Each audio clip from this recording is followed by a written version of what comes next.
The challenge, a champion's arrogance. The canvas quaked beneath Max, the mauler, Malone, as he unleashed a triumphant bellow, the sound reverberating through the rafters of the swarming arena. A ticker-tape storm of confetti rained down, adhering to his sweat-slicked scalp, carried aloft by his ecstatic cornermen, a whirlwind of jubilant shouts and waving arms. He gripped the gleaming UFC heavyweight championship, its polished surface mirroring the intense glare of the spotlights. He'd conquered. The years of brutal training, of withstanding bone-jarring blows, of total dedication, had culminated in this pinnacle. Yet, instead of grace, a bitter arrogance swelled within him. Snatching the microphone from an overzealous commentator, he barked, "Hear that? That's the coronation of a king." His amplified voice, a weapon in itself, dripped with disdain. "All you so-called contenders?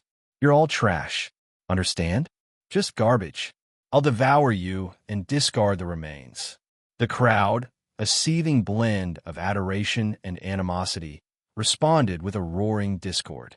Max reveled in it, feeding off the attention regardless of its intent. It was all combustible material. His gaze swept the stands, predatory, searching. He needed a spectacle, something truly seismic. Then he spotted him, or rather, the familiar presence. A face perpetually observing, appraising. "I see you, Statham." Max roared, jabbing a finger towards the VIP box where the action star sat, an enigmatic flicker playing on his lips. "Jason Statham, think you're so tough, huh? Running around orchestrating explosions in your little films? You wouldn't last a heartbeat in this octagon with me. I'm calling you out, old man." Max, the mauler, Malone himself. "Let's see if you're as formidable in reality as you are on that silver screen." A collective intake of breath rippled through the audience. Disbelief hung heavy in the air. Even the commentators, jaded observers of countless battles, were struck dumb. This was unprecedented. Max had issued a public challenge to a Hollywood celebrity, known for choreographed combat, not actual fighting skill. It felt absurd. It reeked of insult, and that's precisely what Max intended. Roxy the Brain Bennett, sandwiched between two hulking photographers near the fighting cage, felt a sudden chill. This transcended a simple victory. This was more than just post-fight boasting. This felt different. Max's eyes, usually clouded with a haze of adrenaline, now possessed a peculiar, almost frantic intensity. She scribbled with urgency in her notepad, her pen a frantic dancer on the page. Max's challenge to Statham was an undisguised plea for attention, a desperate maneuver to transcend the boundaries of the UFC. But why Statham? Why at this moment? She observed Statham, still seated, as he slowly pushed himself upright. He displayed neither anger nor surprise. He merely met Max's glare, a hint of something indecipherable in his gaze, and then, with a subtle nod, turned and exited the arena. The crowd erupted anew, this time with baffled clamor. Had Statham accepted the gauntlet? Was he dismissing it? Or had he simply reached his limit with Max's antics? Roxy understood one thing unequivocally. This was a story ripe for the telling. A monumental one. Back in the press room, the atmosphere crackled with anticipation. Reporters swarmed, pressing for comments from Max's corner, from Dana White, from anyone who could illuminate this bizarre sequence of events. Roxy navigated around the crowd and went directly to her laptop. She began investigating, unearthing everything she could find on Max Malone, his amateur career, earlier interviews, even his social media presence. She needed to dissect what was fueling this self-destructive spiral. The more she absorbed, the more the portrait sharpened. Max wasn't just arrogant. A profound insecurity gnawed at him. He thirsted for recognition that extended beyond championship titles and the roar of the masses. He craved respect, convinced that the only path to it was to denigrate anyone he perceived as superior. And Statham? Roxy knew little about the actor beyond his public image. Yet, something about his demeanor, that almost imperceptible nod, implied he was more than just a celebrity targeted by a loudmouth competitor. She accessed Statham's biography, quickly skimming the details of his diving days, his martial arts experience. There was depth beneath the surface. Roxy felt a growing sense of foreboding. This wasn't merely a publicity stunt gone awry. This was something deeper, more layered. As the clock crept past midnight, Roxy stared intently at her laptop screen, the illumination reflecting in her weary eyes. She suspected that Max Malone had just unlocked a Pandora's box, and she held a privileged vantage point to observe the chaos that would ensue. She only hoped to decipher its contents before it consumed everything. The news headlines were already screaming his name, but she sensed the genuine narrative lay hidden, waiting to be discovered. And Roxy Bennett was determined to be the one to bring it to light. Silent treatment. Statham's unwavering calm. The explosion rocked the soundstage, sending debris raining down on Statham. He barely flinched. Dust coated his tailored suit, and the director screamed, "Cut!" But Statham, playing a hardened MI6 agent, simply brushed off a chunk of plasterboard from his shoulder and calmly asked for another take. He was a machine, a precision instrument of controlled aggression. Max Malone's bluster and barbs seemed to dissipate like smoke in the face of such unwavering focus. Roxy Bennett watched the playback from behind the monitor, her brow furrowed. Statham hadn't uttered a single word about Max since the arena incident. Radio silence. It was unnerving, even for a man known for his stoicism.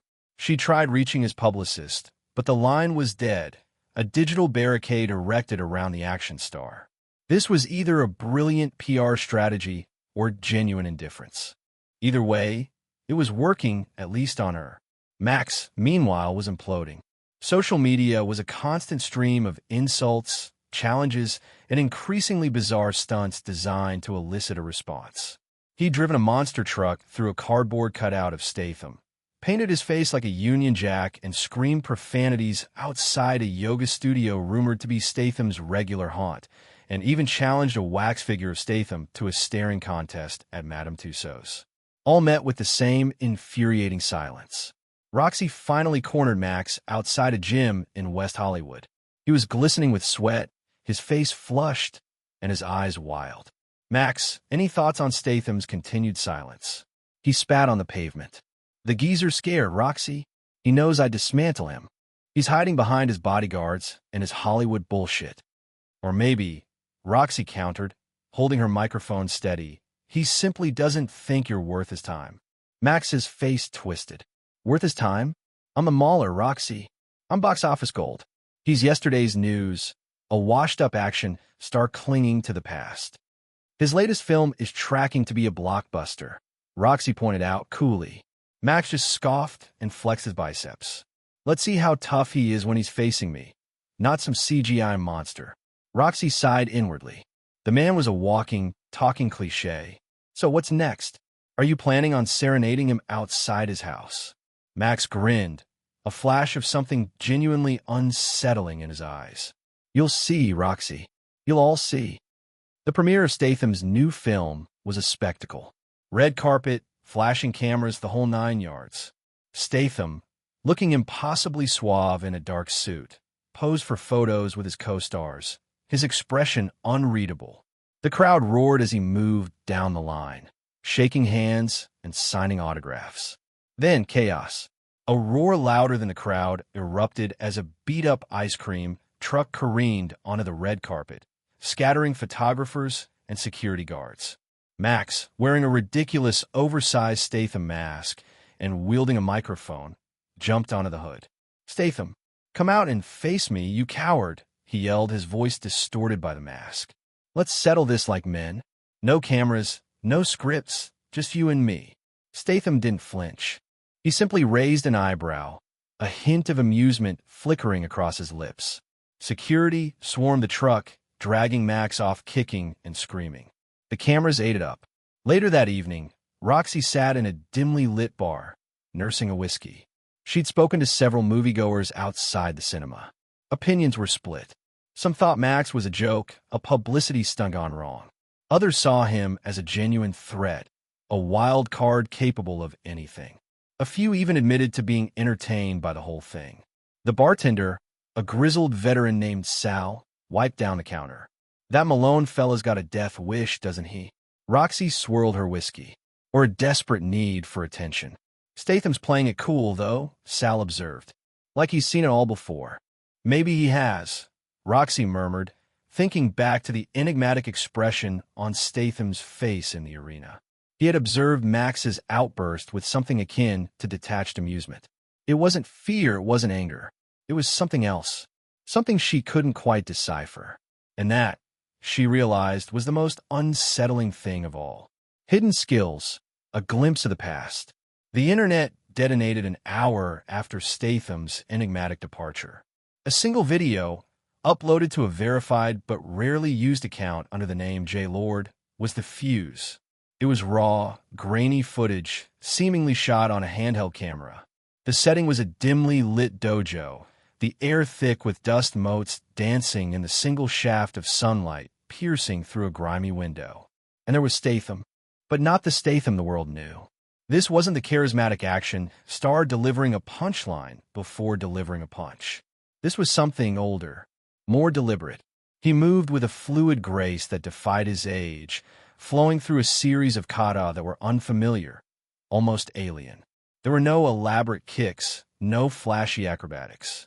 Instead, he focused on precise strikes, devastating blocks, and a bone-chilling stillness between movements. The form was brutal, efficient, and deeply unsettling. It ended with Statham drawing a katana with a speed that blurred the eye and holding it in a position of poised readiness. The video cut to black. No music, no taitas, nothing. The comment sections of every news site, blog, and social media platform instantly became a maelstrom. Fake, screamed some. Deep fake. Stunt double, obviously. Others, those with a flicker of recognition in their eyes, offered hushed pronouncements. That's Bagua Zhang, one user typed, but modified, darkly modified. Never seen anything like it, someone else admitted. But I've seen pieces of it. Ancient stuff. Roxy the Brain Bennett sat hunched over her laptop, the glow illuminating her usually sharp features with an almost feverish intensity. Empty coffee cups littered her desk, monuments to the caffeine-fueled research binge she'd been on since the video dropped. She replayed the footage for the 10th time, pausing at specific points, zooming in, enhancing the contrast. The dojo itself was a rabbit hole. She'd run facial recognition on the shadows, geolocation software on the architectural style of the building, even attempted to identify the type of wood used in the katana's handle based on a few fleeting pixels. Nothing concrete. She wasn't buying the stunt double theory. She'd spent hours analyzing Statham's fighting style on film, cataloging his movements, his tells, the way he shifted his weight before a strike. The man in the video moved with the same fundamental core.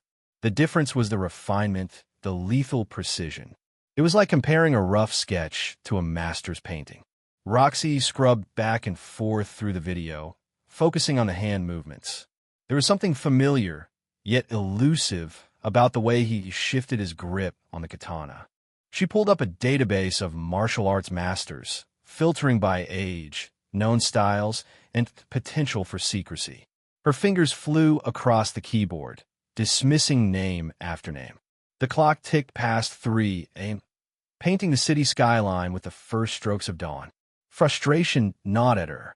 This wasn't just about Statham's past. It was about the why. Why reveal this now? Why this cryptic display of lethal skill? Was it a threat? A warning? Or something else entirely? She refilled her coffee, the bitter taste doing little to dispel the growing unease in her gut. The video wasn't just a glimpse into Statham's hidden skills. It was a locked door. And Roxy Bennett was determined to find the key. She glanced at the grainy still image on her screen, Statham's face obscured by shadow, the katana glinting with an almost malevolent light. She needed a fresh perspective. An idea struck her. She grabbed her phone and scrolled through her contacts until she found the name she was looking for. Danny the Fist O'Malley, she muttered to herself. Time to call in a favor. Danny wasn't just a retired bare-knuckle boxer. He was a walking encyclopedia of obscure fighting styles and underground combat. If anyone could decipher the secrets hidden in Statham's movements, It was him. She pressed the call button, ignoring the fact that it was the middle of the night. This couldn't wait. The air crackled with anticipation. Whatever Statham was planning, it was about to get a whole lot more complicated. The offer, an exhibition for charity. The post-fight press conference stank of cheap lager and fading dreams. A thicket of microphones, brandished by insistent reporters, pricked the air before Dana White, who thrummed with barely contained energy. Beside him, Max, still riding high from dismantling Johnson, wore a self-satisfied smirk, his fists aching reminders of the night's work. "All right, settle. Settle," White barked, his voice slicing through the room. "Tonight, Max, the Mauler Malone, gave us a clinic. But something unexpected also occurred." Max's chest swelled, anticipation sparking in his eyes. This was validation incarnate. "Max here," he extended a rather colorful invitation to Mr. Jason Statham. A wave of murmurs washed over the room. White raised a palm. "Now, I'm a promoter. I see possibilities. And I believe we might have something extraordinary on our hands." He let the silence hang, thick with anticipation. "I'm proposing a charité exhibition bout. Malone versus Statham. Every penny goes to the Fighter's Assistance Fund." The room erupted. Camera flashes turned the scene into a strobe-lit frenzy. Questions, accusations, and opinions crashed like waves. Max vaulted to his feet, seizing the microphone. "You heard right. Statham, it's you and me, inside the octagon. Let's see how tough that silver screen veneer really is. I'll make you choke on all those lines you didn't write." Max roared, a geyser of spittle accompanying his words. He was a tempest of bluster, a carefully crafted persona teetering on the edge of genuine elation and, if truth be told, a tremor of apprehension. This was monumental, uncharted territory.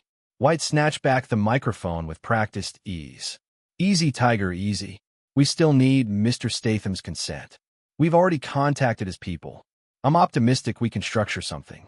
The UFC will pledge a significant sum, and I'm sure Mr. Statham will wish to contribute to a worthy cause. Think of the underprivileged folks." White flashed a predatory grin. The press conference devolved into a maelstrom. Max, charged by adrenaline and the crowd's feverish cheers, felt untouchable. He plowed through the throng of reporters, scribbling autographs and striking poses, bathing in the incandescent spotlight of burgeoning celebrity. Later, in the sterile confines of his hotel suite, the rush began to recede. The glow dimmed, supplanted by a nagging disquiet. He mentally replayed the conference, dissecting his own performance. Had he come across as too desperate, too eager to please? He snagged a beer from the mini-fridge, the icy chill a sharp contrast to his clammy skin. The phone buzzed. It was Benny, his manager. "You insane SOB." Benny yelled, his voice fraying from the connection. "You actually pulled it off." Statham's camp responded. "There, entertaining the idea." Much pills quickened. "Entertaining? That's all. What's the delay?" "Delay? Are you kidding? This is Jason Statham. He doesn't just leap at any offer. They're discussing figures, Max enormous figures. Life-altering sums." Benny's voice was thick with reverence. "But they're also inquiring about the specifics, the regulations, the potential for excessive force." Max gulped. The potential for excessive force. That was his wheelhouse. But this wasn't just another opponent. This was Statham. Telling really take it easy. It's for charity, right? We don't want to seriously injure the man. The words rang faintly false, even to his own ears. Easy? Max, you're the Mauler. You're supposed to crave, tearing him limb from limb. Benny protested. "Yeah, well, circumstances alter, Benny. Tell them what they need to hear. Just secure me that fight." Across the Atlantic, in a chic apartment high above London, a solitary Jason Statham swirled amber liquid in a crystal glass. His cell phone remained inert on the table. He had observed the press conference online, his countenance impassive as Max's inflated rhetoric filled the room. His agent, David, had bombarded him with calls, his voice a frenetic blend of exhilaration and apprehension. David envisioned endorsements, a career renaissance. Statham saw something else entirely. He picked up the phone, his movements deliberate, economical.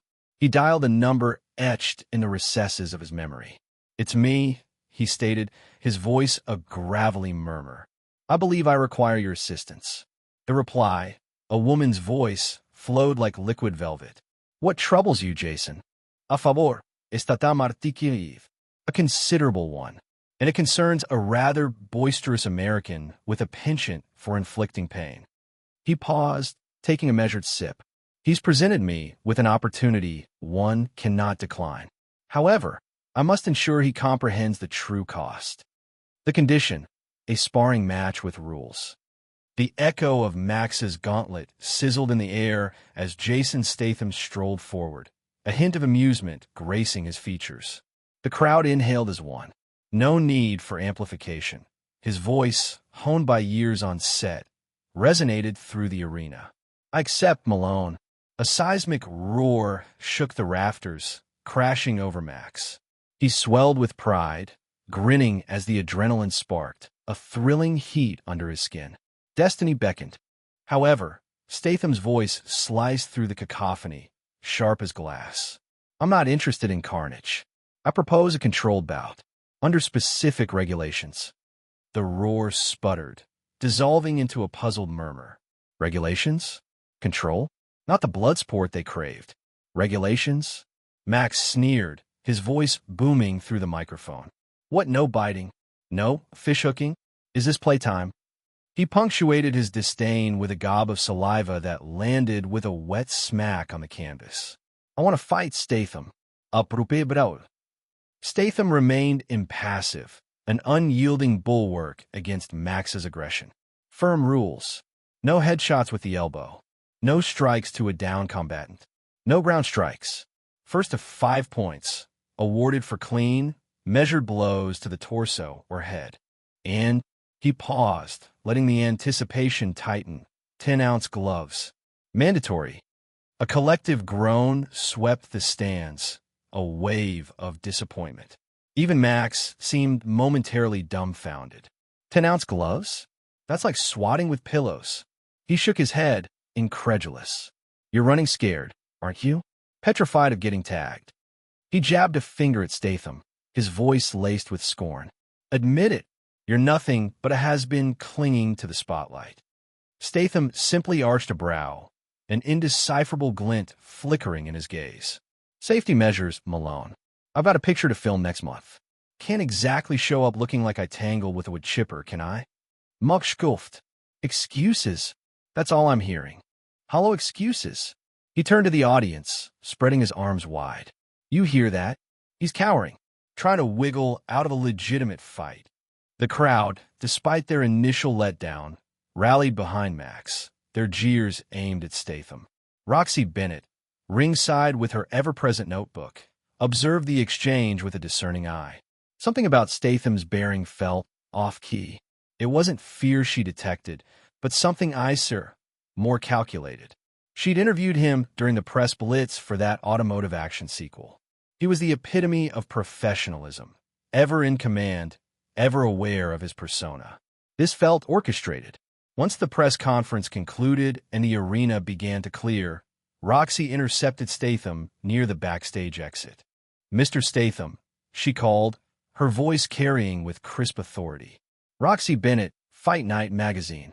He halted, pivoting to face her, his expression unreadable. "Ms. Bennett, what can I do for you?" "The regulations," she stated, cutting to the heart of the matter. "The restrictive regulations. The general interpretation is that they're a manifestation of fear, a tactic to dodge a serious thrashing." Statham chuckled, a resonant rumble. "Let them believe what they want. I'm not here to validate myself to anyone. I'm merely providing diversion." "That's not how it registers," Roxy countered, her gaze unwavering. "You anticipated Malone taking the bait. You knew these stipulations would disgruntle the fans. So what's the genuine motive? What's the ultimate goal of this masquerade?" He scrutinized her, his eyes keen, probing. "Ms. Bennett," he finally said, his voice dropping to a confidential murmur, Sometimes the most significant triumphs are achieved not through sheer force, but by adapting the strategy. He flashed a mysterious smile and then vanished through the exit, leaving Roxy standing there, notebook still in hand, her thoughts swirling, attempting to decode the veiled meaning within his words. The cloying odor of stale beer and sweat permeated the air, a tangible echo of the perplexing and unsettling events she had just witnessed. Showtime. The arena awaits.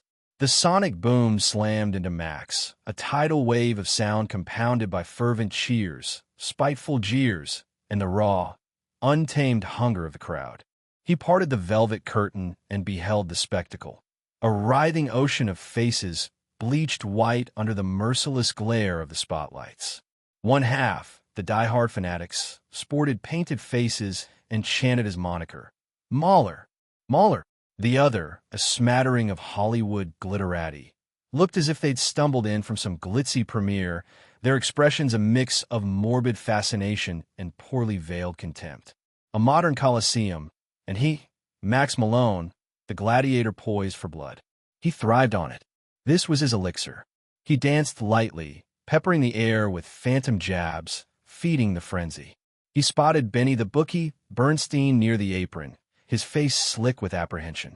Benny understood the stakes, the precarious odds riding not just on Max's career, but on his own precarious fortune. "All right, you beautiful people," Max bellowed into the mic, the sound bouncing off the rafters. "Ready for a taste of reality? Think pretty boy Statham's gonna choreograph some ballet in here? Dream on. This ain't a movie, this is the Octagon, and I'm about to dismantle him." A volcanic eruption from the audience. A few celebrities, the ubiquitous reality star, a past his prime action star, flinched at his words. Excellent. Let them taste the fear. Let them grasp the gravity of the moment. He was peddling a spectacle, and they were swallowing it whole. Meanwhile, across the arena, sequestered in a comparatively humble corner, Jason Statham remained an island of serenity. The chaotic energy of the crowd seemed to dissipate around him, leaving him untouched. He was a portrait of focused stillness, a foil to Max's unrestrained theatrics. No entourage of trainers or sycophants surrounded him. Just one man, a weathered, efficient presence who exuded an air of quiet competence. Statham cycled through calming breaths, his eyes shut, his expression unreadable. He shut out the reverberating bass, the cacophony of voices, the collective fever pitch. He retreated into his inner sanctum, preparing for a contest far removed from the public's perception. Roxy Bennett, clutching her microphone, navigated the labyrinthine backstage corridors, sidestepping burly security and dodging overly enthusiastic fans. Her quarry, Statham. Everyone else clamored for a soundbite from Max, eager to capture his boasts and bravado. Roxy craved the hush before the storm. She wanted to penetrate the unsettling composure of the man about to lock himself in a cage with a human demolition machine. She discovered him in the muted light of the corner, the air heavy with unspoken tension. "Mr. Statham," she began, her tone professional yet tinged with genuine intrigue. "Max Malone has been making some rather colorful pronouncements regarding your chances this evening. Any comment?" Statham opened his eyes, his gaze unwavering. He scrutinized Roxy as if gauging her intentions. "He's a young man, brimming with enthusiasm," he said, his voice a low rumble. "I comprehend the impulse to generate interest, but putting aside the hype, what's your game plan?" Roxy persisted. "Everyone anticipates a slugfest. Do you have a strategy to neutralize Max's aggression?" Statham paused, choosing his words with deliberation. "My strategy is rooted in simplicity, control." He fixed Roxy with a direct look. "I've submitted a series of specific regulatory proposals to the Nevada State Athletic Commission, with the firm belief that they will be approved by both parties involved prior to our commencement. These regulations are designed to protect both individuals from severe or lasting injury." Roxy frowned, her journalistic instincts piqued. "Regulations? What sort of regulations? Are you suggesting limiting the fight in any way?" "I'm advocating for a regulated contest, a display of artistry, rather than a brutal spectacle, Statham countered, his tone resolute. It is my conviction that the art of combat can be showcased without gratuitous violence. Roxy scribbled furiously. This was unexpected, a deviation from script. This was intriguing. And if Max declines? She inquired. A fleeting smile touched Statham's lips. Then we shall adapt. But I suspect that, at his core, even Mr. Malone appreciates the instinct for self-preservation. He turned away, resuming his preparations. Roxy lingered, observing him. Something about his preternatural calm, his talk of regulation and control, felt dissonant. Not fear, something deeper, more subtle. A veiled intention she couldn't quite grasp. The arena pulsed with anticipation, the crowd roared, and the clock ticked down to a fight that was rapidly defying prediction. Unexpected skills, dodging and weaving.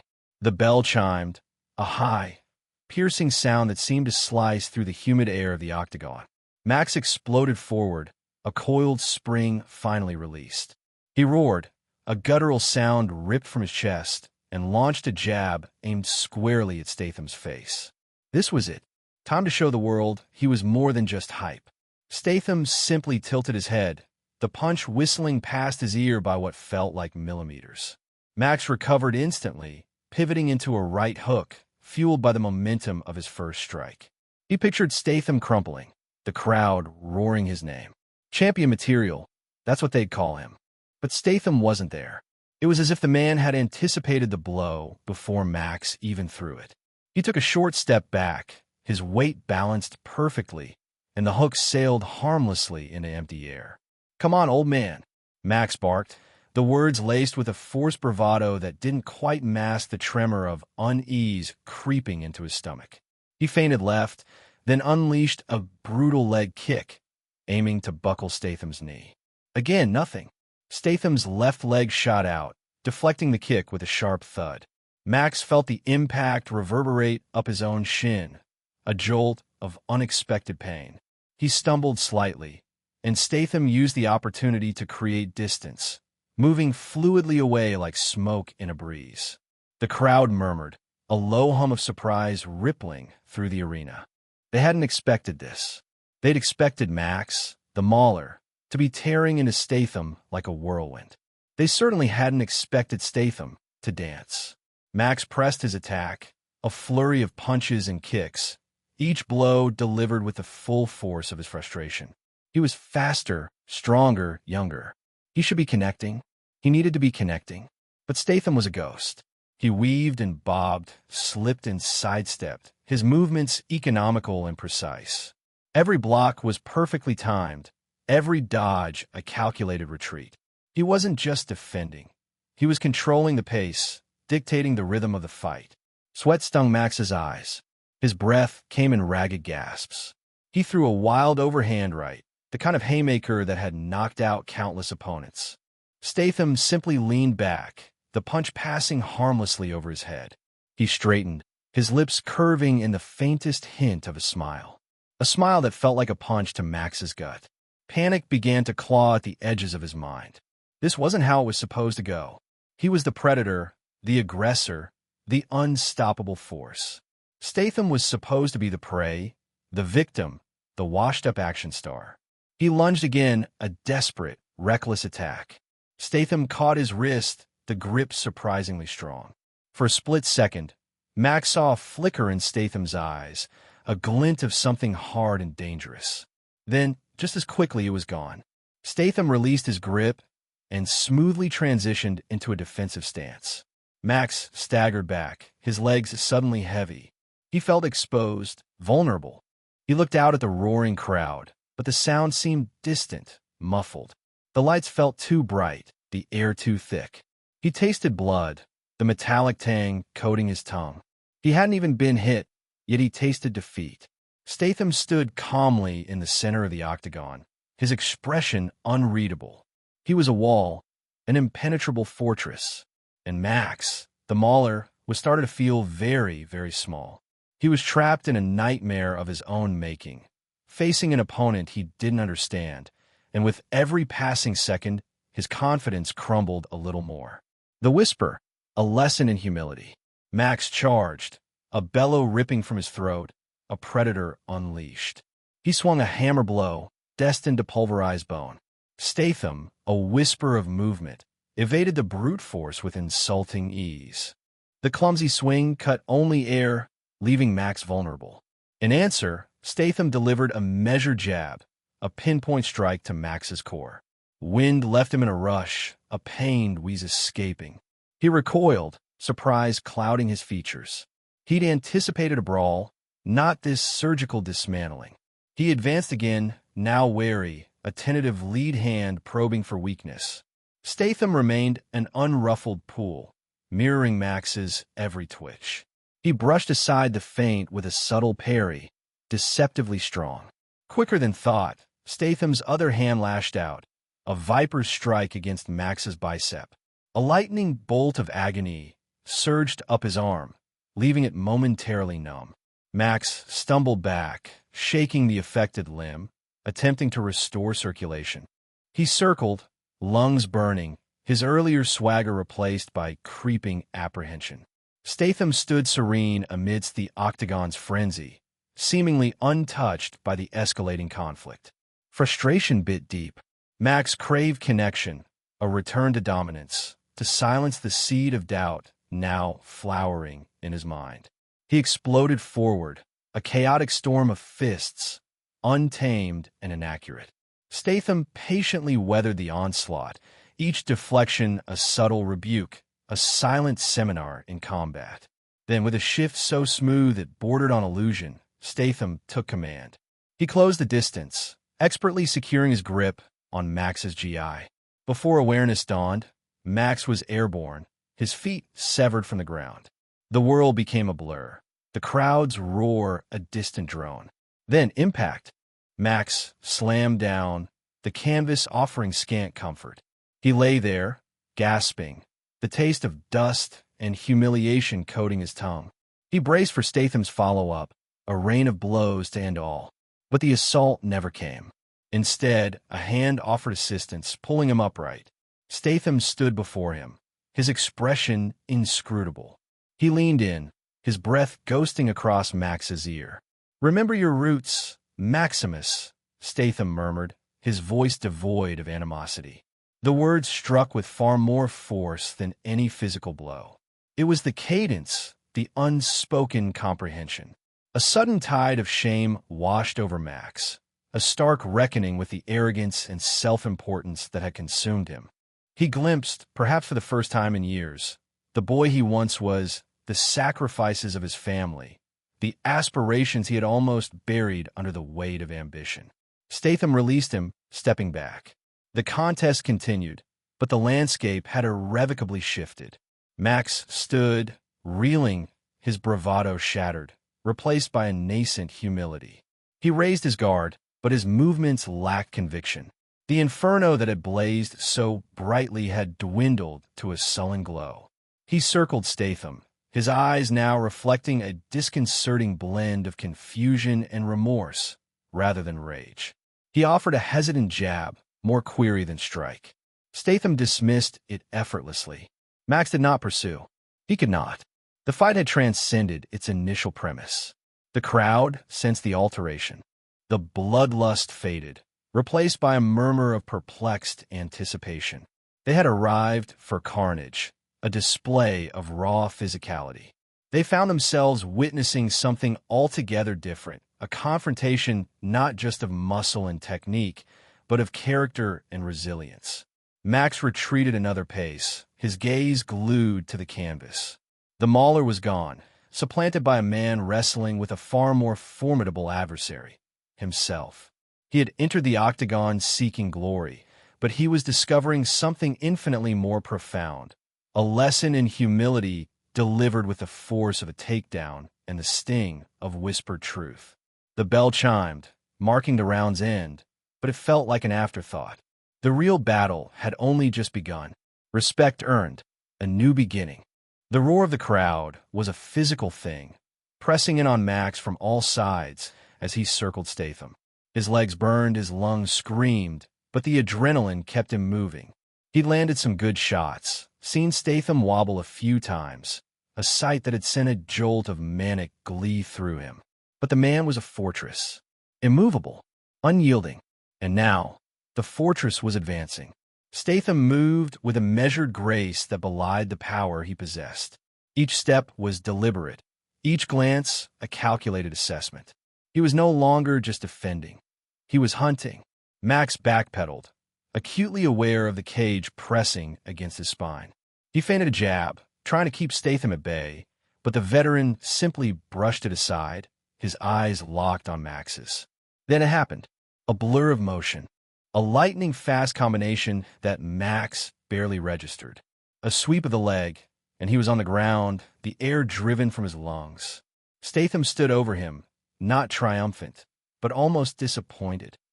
Max braced for the final blow, the crushing force that would end the fight, end the reign he'd so confidently proclaimed. But it never came. Instead, he felt a gentle tap on his shoulder. A signal, an acceptance of surrender. Confused, disoriented, he looked up at Statham, who extended a hand. "You have skill, Malone," Statham said, his voice surprisingly gentle, devoid of any animosity. "Raw talent. But respect is earned, not demanded." The words hit Max harder than any punch. The silence in the arena was deafening, broken only by Max's ragged breathing. He looked at Statham's outstretched hand, then at the faces in the crowd, a mixture of disbelief and dawning understanding. He remembered his trash talk, his arrogance, his complete dismissal of Statham's experience and reputation. Shame, a burning, corrosive feeling, washed over him. He took Statham's hand. The grip was firm, steady. I apologize," Max stammered, the words feeling foreign and clumsy on his tongue. "I was out of line. Disrespectful." Statham nodded, a flicker of something akin to approval in his eyes. "The fight is over. Let the respect begin." He raised Max's arm slightly, acknowledging him to the crowd. A slow clap started, then another, and another, until the arena was filled with a thunderous applause. It wasn't the roar of adulation Max craved, but something different, something earned. The gesture was a seismic shift. Max's own fans, initially subdued, erupted in cheers. Statham's loyal followers responded in kind. The animosity that had fueled the fight dissipated, replaced by a sense of unity. Two worlds, previously at odds, were now converging, bound by a shared respect. Backstage, Roxy watched the replay on a monitor, a rare smile playing on her lips. The camera panned to the charity banner displayed prominently on the cage wall, the logo of the Children's Hospital stark against the backdrop of roaring fans. It had been Statham's insistence to include the charity in the event, and the proceeds were already breaking records. Her phone buzzed. It was her editor. "Well, Bennett, looks like you were wrong," the message read. Statham didn't just shut him down. He shut him up. Roxy typed back. He did more than that. He taught a lesson, and raised a hell of a lot of money for sick kids in the process.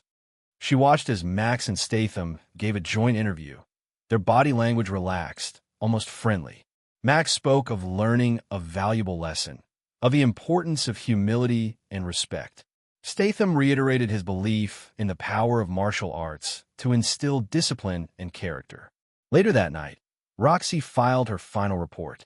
She highlighted the unexpected outcome of the fight, the remarkable display of sportsmanship, and the overwhelming success of the charity drive. "Jason Statham did not just win a fight," she wrote. "He won over an audience. He proved that true strength lies not in brute force, but in integrity and grace. He showed us that respect, unlike arrogance, can bridge any divide. And in a world increasingly fractured by division, that's a victory worth celebrating." She paused, then added one last line. "Maybe the action star just became a real hero